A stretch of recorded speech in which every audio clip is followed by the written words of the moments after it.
শিক্ষার্থীদের প্রতি বছর একটি করে গাছ লাগানোর আহ্বান প্রধানমন্ত্রীর।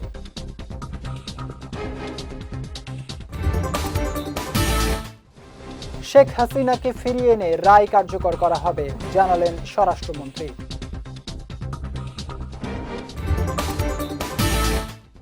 এবং প্রশাসক চাইলেই রাতারাতি সব বদলে দিতে পারবেন না, মন্তব্য স্থানীয় সরকার মন্ত্রীর।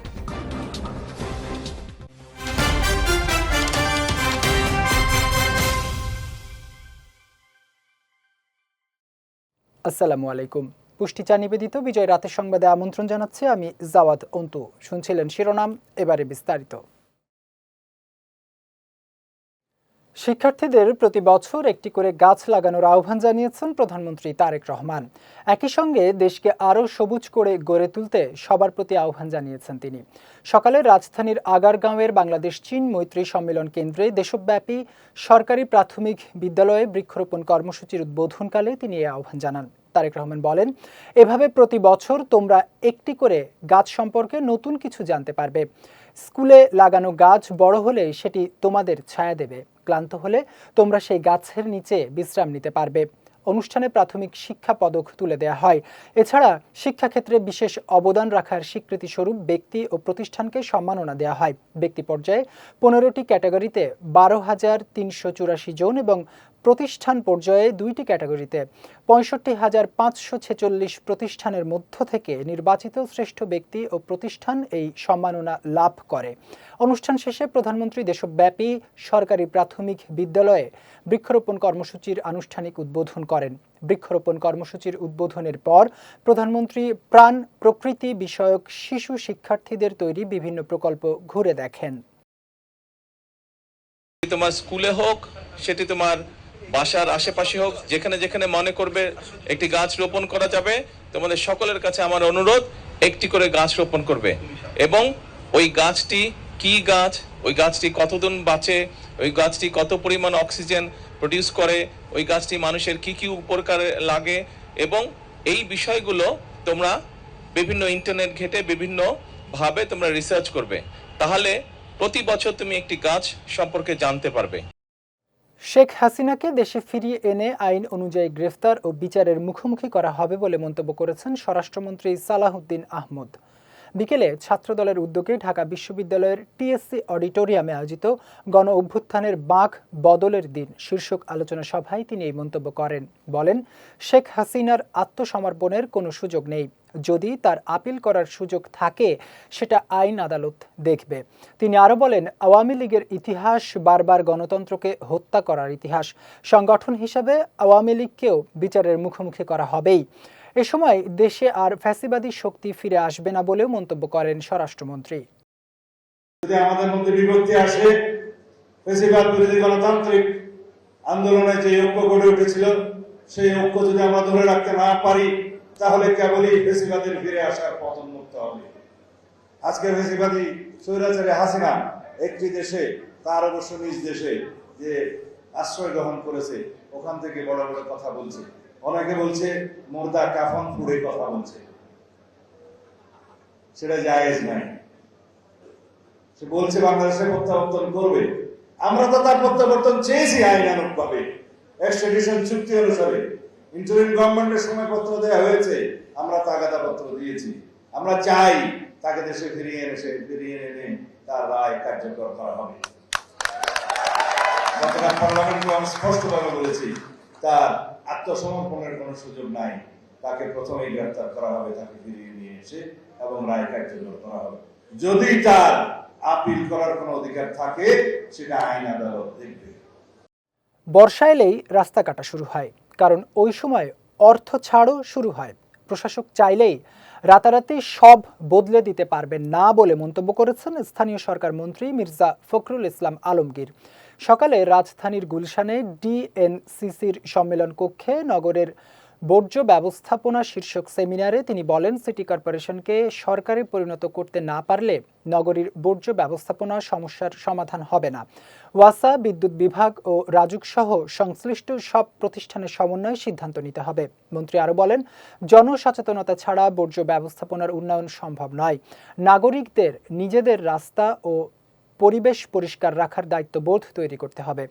তিনি মেডিকেল বর্জ্য ব্যবস্থাপনাকে দুর্বল উল্লেখ করে বুড়িগঙ্গা ও তুরাগ নদ রক্ষায় উদ্যোগের কথাও জানান। উদ্যোগ নেব, চেষ্টা করছি, মাননীয় প্রধানমন্ত্রীর সঙ্গে কথা হয়েছে যে আমরা এই বুড়িগঙ্গাকে আমরা ঠিক করার কোনো চেষ্টা করতে পারি কিনা, আমরা তুরাগকে ঠিক করার চেষ্টা করতে পারি, কারণ ঢাকা শহর বেঁচে থাকবে কিন্তু এই নদীগুলোর উপরে। কাজটা কিন্তু একটাই, যে আমার শহর আমি পরিষ্কার রাখবো, আমার কাজটা আমি করি, let me do my job, আমারটা আমি পরিষ্কার করি, তাহলেই সব পরিষ্কার হবে।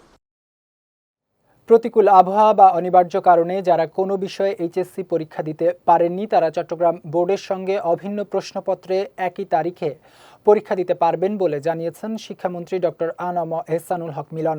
আজ চলমান এইচএসসি ও সমমান পরীক্ষার বিষয়ে জাতীয় সংসদে ৩০০ বিধিতে দেয়া এক বিবৃতিতে তিনি এই তথ্য জানান। এ সময় প্রশ্নপত্রে ভুলের প্রসঙ্গ টেনে শিক্ষামন্ত্রী বলেন, পদার্থবিজ্ঞান প্রথম পত্রের ভুল প্রশ্নপত্র প্রণয়নে দায়ী ব্যক্তিদের ইতোমধ্যে সাময়িক বরখাস্ত করা হয়েছে। প্রতিকূল আবহাওয়া কিংবা সংশ্লিষ্ট অনিবার্য কারণে যারা চলমান এইচএসসি ও সমমান পরীক্ষা 2026 এর কোনো বিষয়ে অংশগ্রহণ করতে পারেনি, তারা চট্টগ্রাম শিক্ষা বোর্ডের ইতিমধ্যে স্থগিত হওয়া সংশ্লিষ্ট বিষয়ে অভিন্ন প্রশ্নপত্রে শিক্ষা মন্ত্রণালয় কর্তৃক নির্ধারিত একই তারিখে ওই সময়ে পরীক্ষা অংশগ্রহণ করতে পারবেন।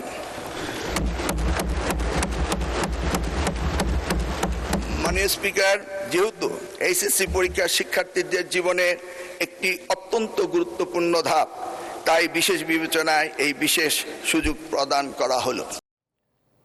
জুলাই গণ অভ্যুত্থানে ১৪০০ শহীদের সবার পরিচয় শনাক্ত করে তাদের হত্যাকারীদের বিচার নিশ্চিত করা হবে বলে জানিয়েছেন আন্তর্জাতিক অপরাধ ট্রাইব্যুনালের চিফ প্রসিকিউটর আমিনুল ইসলাম।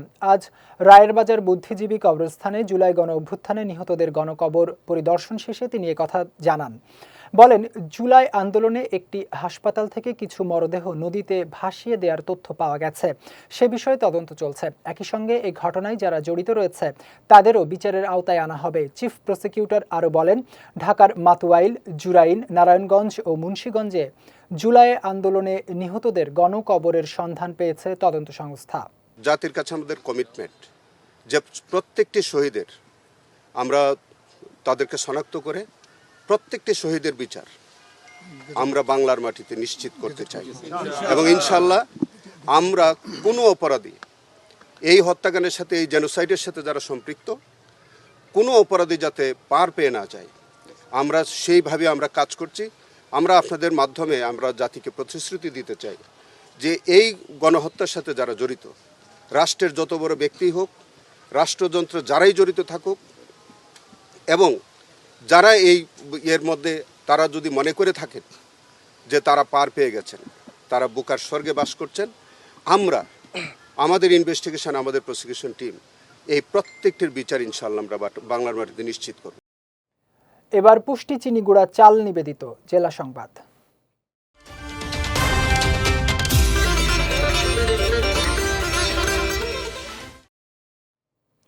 ময়মনসিংহের ভালুকায় দলিল লেখক আবু জাকারিয়া মিন্টু হত্যা মামলায় 2 আসামিকে মৃত্যুদণ্ড এবং 10 জনের যাবজ্জীবন সশ্রম কারাদণ্ড দিয়েছেন আদালত। একই সঙ্গে মৃত্যুদণ্ড প্রাপ্ত 2 জনকে 30,000 এবং যাবজ্জীবন প্রাপ্ত প্রত্যেককে 50,000 টাকা করে জরিমানা করা হয়েছে। অনাদায়ে আরও 6 মাসের সশ্রম কারাদণ্ড দিয়েছেন আদালত। দুপুরে ময়মনসিংহের বিশেষ জজ আদালতের বিচারক ফারহানা ফেরদৌস এই রায় ঘোষণা করেন। মামলার বিবরণে জানা যায়, 2013 সালের 14 আগস্ট জমি নিয়ে বিরোধের জেরে ভালুকা সাব রেজিস্ট্রি অফিসের দলিল লেখক মিন্টুকে কুপিয়ে হত্যা করা হয়।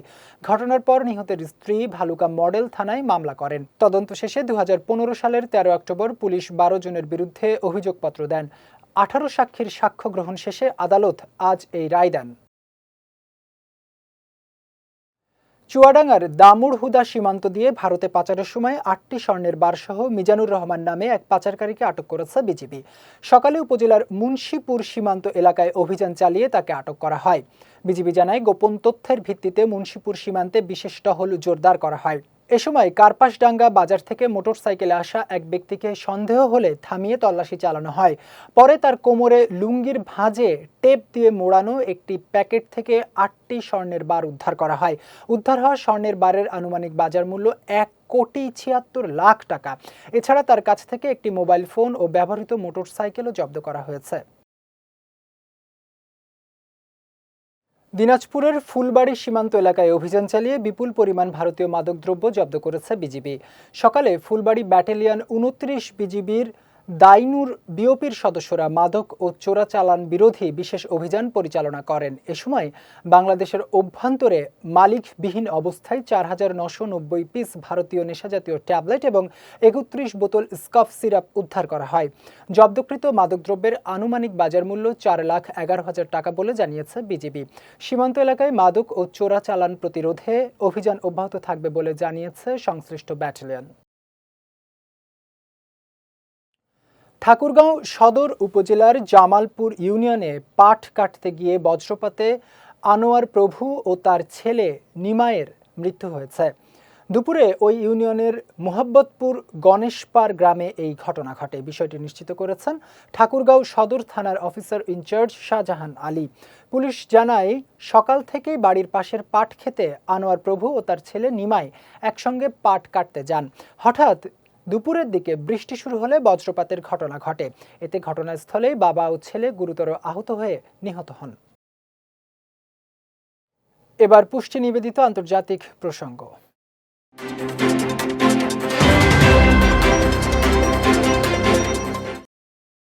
সম্প্রতি এক ফোন আলাপে ইসরায়েলের প্রধানমন্ত্রী বেনিয়ামিন নেতানিয়াহুকে সিরিয়া ও লেবানন থেকে ইসরায়েলি সেনা পুনর্মোতায়েনের আহ্বান জানিয়েছেন মার্কিন প্রেসিডেন্ট ডোনাল্ড ট্রাম্প। এমনটাই দাবি করেছে মার্কিন সংবাদ মাধ্যম অ্যাক্সিওস। সংবাদ মাধ্যমটি বলছে, প্রেসিডেন্ট ট্রাম্প ফোনালাপে এই আহ্বান জানালেও আইডিএফের একাধিক সূত্র এ তথ্যের সত্যতা সম্পর্কে সংশয় প্রকাশ করে জানিয়েছে মাঠ পর্যায়ে কোনো পরিবর্তন হয়নি। এদিকে রোমে ইসরায়েল, লেবানন ও যুক্তরাষ্ট্রের মধ্যে দক্ষিণ লেবানন থেকে সেনা প্রত্যাহার এবং নিরাপত্তা ব্যবস্থা নিয়ে নতুন দফায় আলোচনা চলছে। ফলে মধ্যপ্রাচ্যের পরিস্থিতি নিয়ে কূটনৈতিক তৎপরতাও জোরদার হয়েছে। সামরিক উপস্থিতি, কূটনৈতিক আলোচনা এবং যুক্তরাষ্ট্রের নতুন উদ্যোগ সব মিলিয়ে মধ্যপ্রাচ্যের পরিস্থিতি আগামী দিনগুলোতে কোন দিকে মোড় নেয় সেদিকেই নজর আন্তর্জাতিক মহলের। কিশোর কিশোরীদের রাত জাগা কমাতে নতুন উদ্যোগ নিয়েছে যুক্তরাজ্য সরকার। আগামী বসন্ত থেকে ১৬ ও ১৭ বছর বয়সীদের জন্য রাত ১২টা থেকে সকাল ৬টা পর্যন্ত সামাজিক যোগাযোগ মাধ্যমের নির্দিষ্ট অ্যাপ ডিফল্টভাবে বন্ধ থাকবে। তবে ব্যবহারকারী চাইলে এই সেটিংস পরিবর্তন করতে পারবেন। সরকার বলছে, এই পদক্ষেপে ঘুম, পড়াশোনা এবং মানসিক সুস্থতা উন্নত হবে। একই সঙ্গে অটোপ্লে ভিডিও ও অসীম স্ক্রলিংয়ের মতো আসক্তির ফিচারও ডিফল্টভাবে বন্ধ রাখা হবে। তবে শিশু অধিকার নিয়ে কাজ করা সংগঠনগুলো বলছে, সহজেই বন্ধ করা যায় এমন এই ব্যবস্থা শিশুদের অনলাইন নিরাপত্তা নিশ্চিত করতে যথেষ্ট নয়। যাচ্ছি পুষ্টি ড্রিঙ্কিং ওয়াটার নিবেদিত খেলার সংবাদে।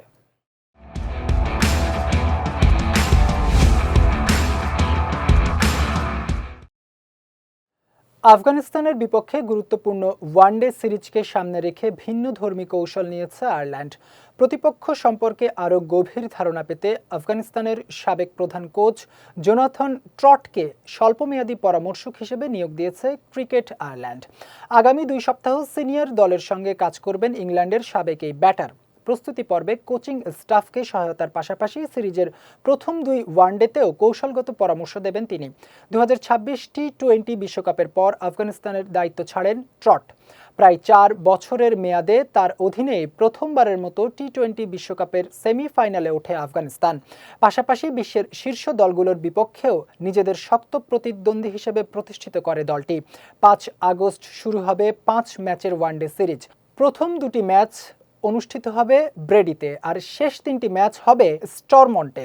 আয়ারল্যান্ডের বিশ্বাস, আফগান ক্রিকেট সম্পর্কে ট্রটের অভিজ্ঞতা ও অন্তর্দৃষ্টি এই সিরিজকে দলের গুরুত্বপূর্ণ কৌশলগত সুবিধা এনে দেবে। বিশ্বকাপে আর্জেন্টিনা ইংল্যান্ড মানেই ইতিহাস, উত্তেজনা আর তীব্র প্রতিদ্বন্দ্বিতা। চলতি বিশ্বকাপের সেমিফাইনালের আজকের ম্যাচে মাঠের লড়াইয়ে নতুন মাত্রা যোগ করেছে একটি জার্সি। ইংল্যান্ডের বিপক্ষে হোম জার্সির বদলে গাঢ় নীল অ্যাওয়ের জার্সি পরার অনুমতি চেয়েছিল আর্জেন্টিনা। ফুটবলের নিয়ন্ত্রক সংস্থা সেই অনুমোদন করেছে। ফলে আটলান্টার সেমিফাইনালে নীল জার্সিতে মাঠে নামবে আলবিসেলেস্তেরা। এই সিদ্ধান্তের পেছনে রয়েছে বিশ্বকাপের ইতিহাস। ইংল্যান্ডের বিপক্ষে বিশ্বকাপে আর্জেন্টিনার 2টি জয় 1986 ও 1998 দুটিই এসেছে গাঢ় নীল অ্যাওয়ার্ড জার্সিতে, আর 1962, 1966 ও 2002 সালে আকাশি সাদা হোম জার্সি পরে হেরেছিল তারা।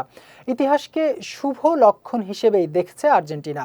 এখন দেখার অপেক্ষা সৌভাগ্যের প্রতীক হয়ে ওঠা সেই নীল জার্সি সেমিফাইনালেও দলটিকে ফাইনালের টিকিট এনে দিতে পারে কিনা। পুষ্টিচা নিবেদিত বিজয় রাতের সংবাদ শেষ করার আগে শিরোনামগুলো দেখে নিচ্ছে আরও একবার।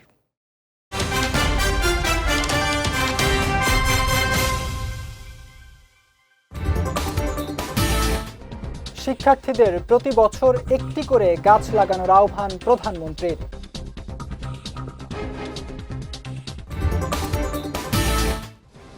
শেখ হাসিনাকে ফিরিয়ে এনে রায় কার্যকর করা হবে, জানালেন স্বরাষ্ট্রমন্ত্রী।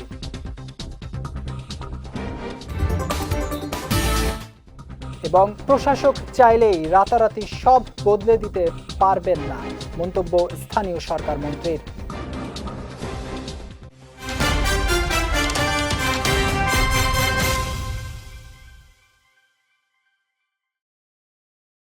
বিজয় রাতের সংবাদ শেষে আজকের মতো আমি জাওয়াদ অন্তু আপনাদের কাছ থেকে বিদায় নিচ্ছে।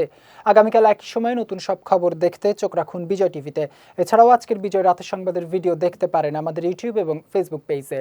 আমাদের ইউটিউব হলো youtube.com/বিজয়টিভি অফিসিয়াল এবং আমাদের ফেসবুক পেজ হলো facebook.com/বিজয়টিভি লিমিটেড।